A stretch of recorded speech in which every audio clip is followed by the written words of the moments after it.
Hello everyone, రోజు తినింది కాకుండా ఏదైనా డిఫరెంట్గా తినాలుందా? అలాగే మీ నోటికి కూడా నచ్చాలా? అయితే ఒక్కసారి ఈ స్టఫ్ పరాటాని ట్రై చేయండి. చాలా టేస్టీగా ఉంటుందండి, మెత్తగా దూదిలా ఉంటుందండి, చాలా ఈజీ కూడా చేయడం. సో వీడియోలోకి వెళ్ళి చూసేద్దామా ఎలా తయారు చేసుకోవాలో? పదండి. ముందుగా ఒక ప్లేట్ తీసుకొని అందులోని గోధుమ పిండి తీసుకోవాలి. నేను ఇక్కడ 2 కప్పులతో గోధుమ పిండి తీసుకున్నానండి. ఎందుకంటే మా ఇంట్లో వాళ్ళందరికీ స్టఫ్ పరాటా అంటే చాలా ఇష్టం అనమాట. అందుకే ఎక్కువ చేసుకోవడానికి 2 కప్పులు తీసుకున్నాను. మీరు కావాలంటే 1 కప్పే తీసుకోండి. అలాగే కొంచెం ఉప్పు, అంటే ఒక 1/2 టీ స్పూన్ ఉప్పు, ఒక 1 టీ స్పూన్ వరకు ఆయిల్ వేసుకొని బాగా కలిపిన తర్వాత కొంచెం నీళ్ళు పోసుకొని మనం చపాతీకి పిండి ఎలా తడుపుకుంటామో అలానే తడుపుకోవాలి. కొంచెం మెత్తగా ఉండాలన్నమాట. తడిపిన తర్వాత మీకు చూపిస్తున్నాను చూడండి, ఇలా అనమాట. చూసారు కదా, మెత్తగా ఉంది. ఇలా ఉంటే సరిపోతుంది. ఇప్పుడు మూత పెట్టుకొని ఒక 5 నిమిషాలు పక్కన పెట్టుకోండి. ఈ లోపల మనం స్టఫ్ ప్రిపేర్ చేసుకుందాం.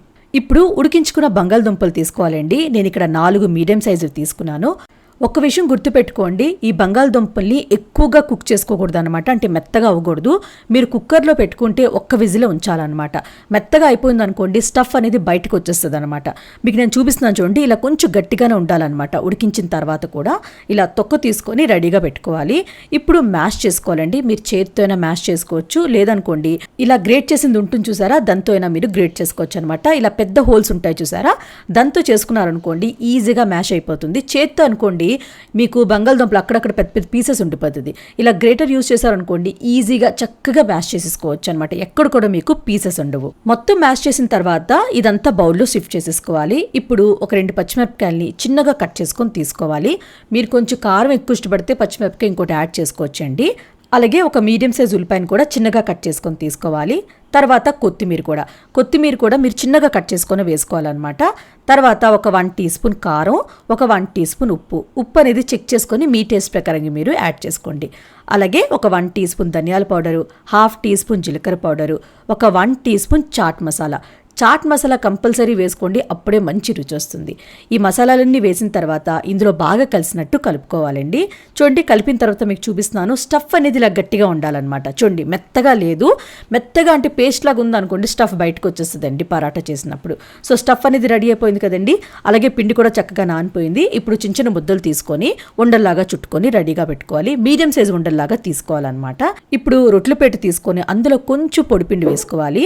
ఒక్కొక్క వండి పెట్టుకొని ముందు ఒక చిన్న రోటీలాగా చేసుకోవాలన్నమాట. ఇలా కొంచెం తిక్కగానే ఉండాలి. ఇప్పుడు మనం ఆలు స్టఫ్ చేసుకొని ఉంచుకున్నాం కదా, అది పెట్టుకోవాలి. కొంచెం ఎక్కువే పెట్టుకోండి, స్టఫ్ అంతా రోటీకి ఉంటే బాగుంటుంది. ఇప్పుడు ఇలా పొట్లంలాగా లాక్ చేసేసుకోవాలి. మీరు వీడియో చూస్తున్నారు కదా, అంతే. ఇలా లాక్ చేసుకుని ఎక్స్ట్రా పిండి ఉంటుంది అనుకుండా తీసేసుకొని పిండి గిన్నెలోనే వేసేసుకోవాలన్నమాట. ఇప్పుడు కొంచెం పొడిపిండి వేసుకొని స్టఫ్ అంతా స్ప్రెడ్ అయినట్టు చేత్తో ఇలాగా చేసుకోవాలన్నమాట. మీరు చూస్తున్నట్టు మొత్తం అంటే ఒక చిన్న రోటీలాగా చేసేసుకోవాలి. చేత్తో ఇలా మీరు తిప్పుతూ చేశారనుకోండి, స్టఫ్ అంతా ఈక్వల్గా ఈవెన్గా స్ప్రెడ్ అయిపోద్ది అనమాట. ఇప్పుడు ఇలా ఒత్తుకోవాలి. మరీ గట్టిగా ఒత్తుకోకండి, స్టఫ్ బయటకు వచ్చేస్తుంది. మెల్లిగా ఒత్తుకోవాలన్నమాట. మెల్లిగా ఒత్తుకున్నారనుకోండి, స్టఫ్ లోపలే ఉంటుంది, చక్కగా బాగా స్ప్రెడ్ కూడా అవుతుంది అనమాట. మీరు ఏ సైజు రోటీ చేయాలనుకుంటున్నారో ఆ సైజులో చేసుకోవచ్చు. నేను ఇక్కడ మీడియం సైజులో రోటీ చేసుకున్నాను. ఇప్పుడు పైన కొంచెం ఆయిల్ అప్లై చేసుకొని నువ్వులు వేసుకోవాలి. అలాగే కొంచెం కొత్తిమీర కూడా వేసుకోవాలన్నమాట. ఇది ఆప్షనల్ అండి, మీరు కావాలంటే స్కిప్ చేయొచ్చు. ఇప్పుడు రొట్టెల కర్రతోని ఇలా మెల్లిగా ఒత్తుకోవాలన్నమాట. అంతే, స్టిక్ అయిపోద్దండి ఒత్తుకుంటే. ఇలా రెడీ అయిపోయింది కదండి. అలాగే తవా కూడా బాగా హీట్ చేసుకోవాలి. హీట్ అయిన తర్వాత ఫ్లేమ్ని మీడియంలో ఉంచుకొని పరాటాని ఫ్రై చేసుకోవాలండి. ముందు 1 నిమిషం తర్వాతే టర్న్ చేసుకోవాలన్నమాట.